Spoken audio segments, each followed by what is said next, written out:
Oasis TV, the network in service to humanity.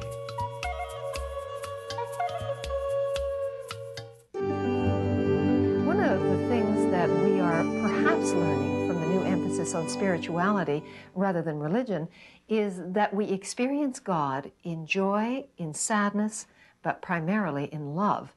The conventional religious emphasis, on the other hand, is that we must become worthy of experiencing God. I asked Marianne how she reconciled her beliefs with being Jewish. I think you're born a Jew, you die a Jew. There's a strong something there. It's a religious, cultural, ethnic, tribal connection. Although obviously I've expanded my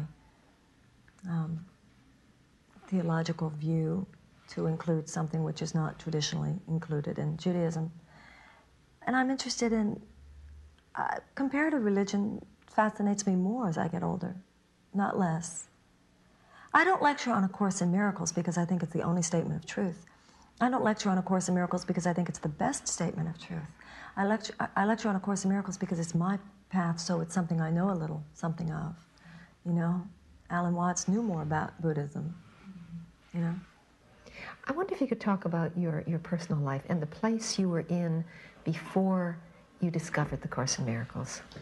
I was never as crazy as it's been said that I was, and I had no, you know, Paul on the road to Damascus experience.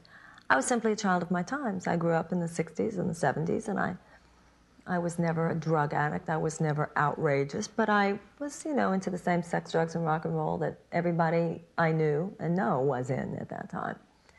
And I was pretty lost, you know. But once again, I think the 20s are hard.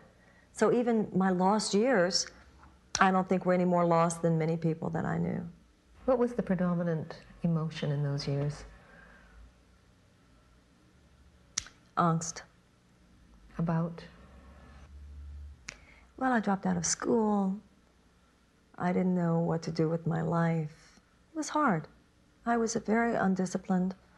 My mother said, and I think she's right, that the Course in Miracles is the only thing I ever finished.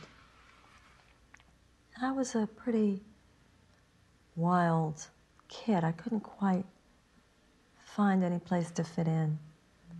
So I think, you know, it's interesting because I think the depth of your questioning dictates the depth of answers that you receive.